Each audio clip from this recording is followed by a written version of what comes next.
Welcome to You Are Your Name. In this season, we'll be interviewing people who have balanced their names through the Kabbalion philosophy. If you've been following our podcast, you'll know that the Kabbalion philosophy teaches that names create a huge impact on your thinking, on your health, and the experiences that you attract, and that balanced names will create a much more balanced life. So we have people from all over the world changing their names, and we thought it would be helpful for you to listen to some of the changes that happened in their life. Our guest today is Steffany L.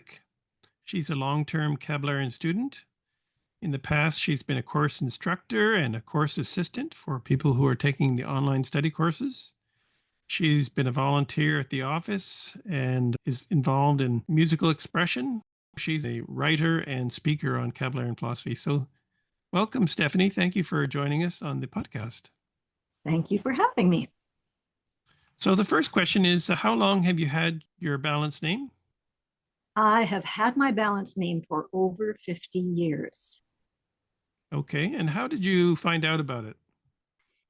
I heard about the philosophy from family members, and my particular journey was not straight line from point A to point B. I had been looking into other philosophies, and I was deeply skeptical and suspicious of anything I wasn't familiar with. So I didn't immediately jump at the opportunity. But over time, I looked at certain things that I could test and prove to myself without changing my name, specifically cycles and the diet. And the degree of success I had from those two things, based on the teachings of the Kabbalion philosophy, prompted me to look again at the issue of name change. I was still very apprehensive, but eventually I went back through the name analysis I had received in writing, and I created a little checklist for myself of everything from broad generalization that could apply to many people to highly specific insights into the workings of my thinking. And I hadn't gone more than halfway through the analysis when I realized that in percentage terms, the accuracy was beyond expectations. So at that point, I looked at my prejudices from upbringing and came to the conclusion that I had only one life, and I owed it to myself to pursue this further and find out if this would add the dimensions that I was looking for. So it was the accuracy of the name report that gave you the confidence to proceed and balance your name? Based on the other confirmations that I'd had through cycle awareness and diet. Yes, I think any one of them might not have been enough to tip the scales, because you're talking about a deeply apprehensive person at that stage. But putting them all together, then when I saw the accuracy free of prejudice, when I looked at it objectively, many people, their first response is emotional. Even the people who jump at the chance to change will often make that change based on their feelings. But I needed more than that. This was my life, and I needed to have the confidence that comes with the objectivity of looking for truth and having confirmation that I was on the right track. Now, you mentioned you had been introduced to it by your family. Mm-hmm. So did you have a family encourage you, or did you look at them and see how they changed with the balanced name? Well, the short answer is no. The two who had made those changes were not in harmony with the rest of the family. The majority of the family was very critical and very resistant to change. It took me a long time to break through some of those challenges. So I had to work it out for myself. And Then, when I made the change, then we became much closer and much more united. But there was so much concern about, if I may use the quote, what will the neighbors think? In my case, what will my colleagues think? I had just started in a new career and I didn't want to get ostracized because I was so different. So I had to think it through very carefully. Sure. What changes did you notice when you balanced your name? Did you notice changes in your health or your thinking? Absolutely. Every success gives confidence for the next venture, right? And the first change I would say was in the health.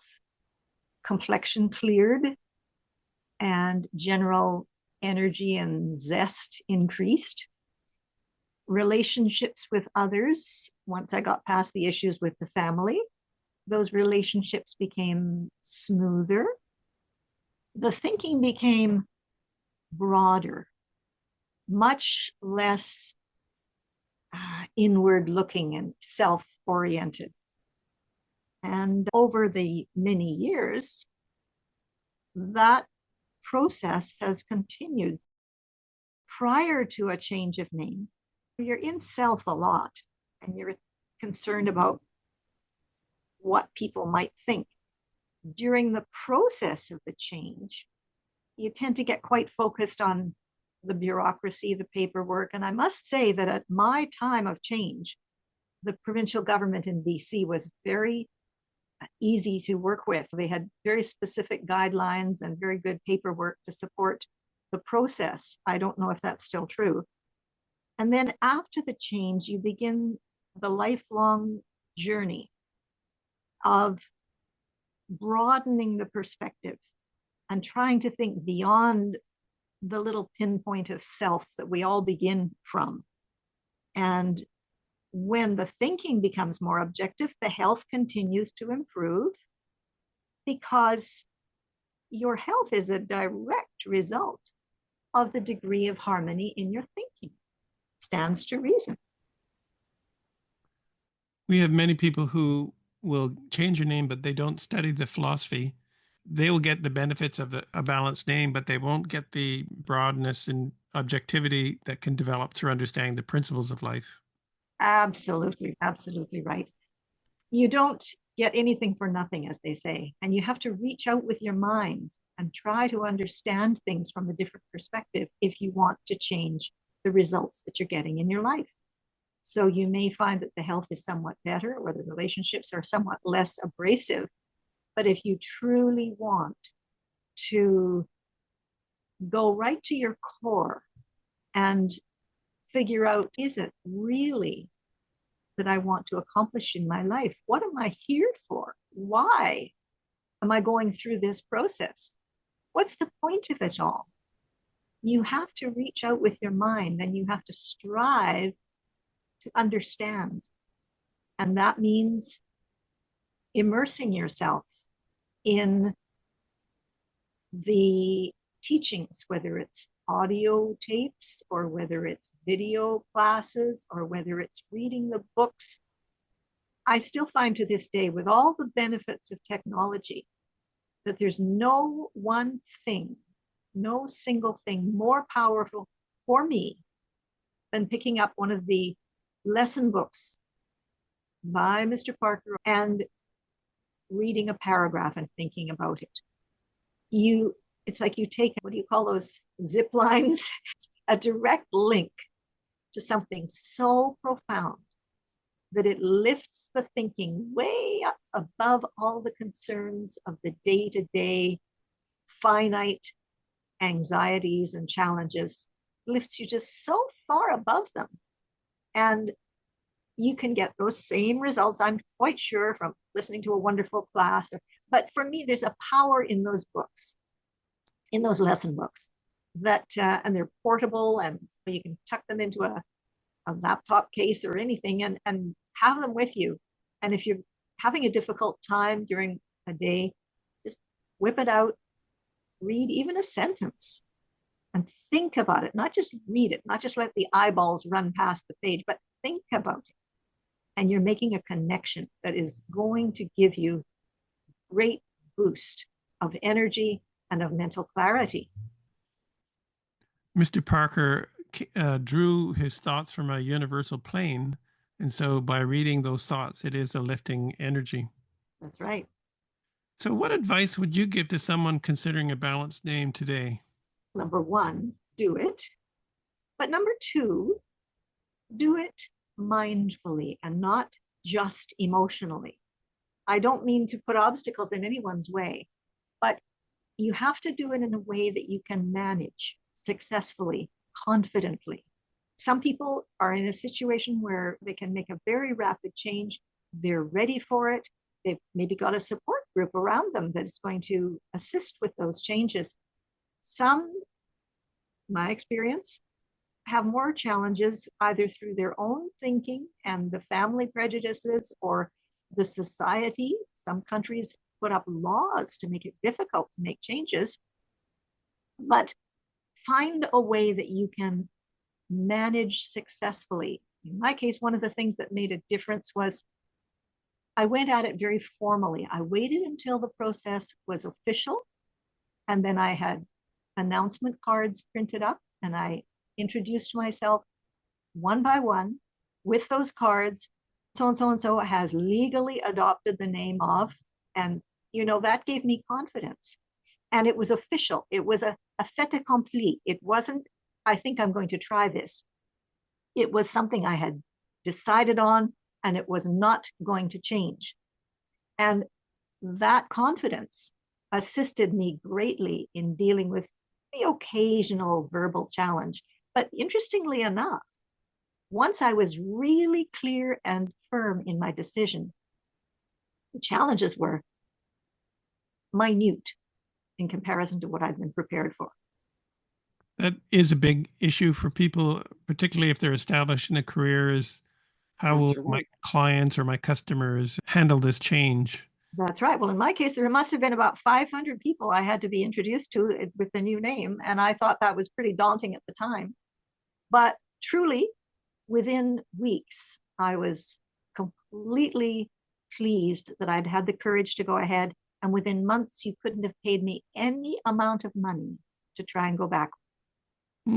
Relative to your studies of the Kabbalah philosophy, what would you like to share with the listeners at this point? Keep close to the teachings. If you are busy and so busy that you never have time to open a book or listen to a class, you will find that the obstacles increase and the pressure gets heavier and you drift away. And before you know it, you just never get around to going to a class. There should be some connection every day, however you can manage it, whatever your schedule permits. Some people have to deal with all-night working shifts. There's a way to manage that. Some people have to deal with endless interruptions. You can work out a way to manage that, but every single day, make the connection as often as you possibly can. And then whether it's a breathing exercise or whether it's a class, use that to keep you close in the ensuing hours, because you've got something very universal to think about, and that will help you through the day. One of the tools relative to that would be our Kabbalarian Philosophy Quotes app, which is available for iPhones and Androids. It's about 400 quotes by the founder, Mr. Alfred J. Parker. And you can set the notifications to send you a quote a day. And so you could say at 9 o'clock, send me a quote. And so you can read it over and think about it. It becomes something that connects you to that universal perspective. I've got another little tip. Recently, I asked for a different kind of watch that would be able to give me 20-minute reminders. And I started out, what goes off at a certain time, and that's my reminder, take a deep breath. I figured that for 20 minutes, I should really be able to manage keeping on an even keel, but life gets in the way, and sometimes you start to get a little tense. So I thought, well, I'll just break that tension. But very quickly came to appreciate that I can use that not just to take the physical breath, but I can use it to work on something that I've needed to work on and that I want to remind myself to connect with. And so that's another way of keeping close. Of all the teachings, there might be something that you're having a hard time implementing. And whether it's, smiling, take a smile. That alarm goes off, you take your deep breath, and then you relax with a smile or a laugh, a wonderful free laugh.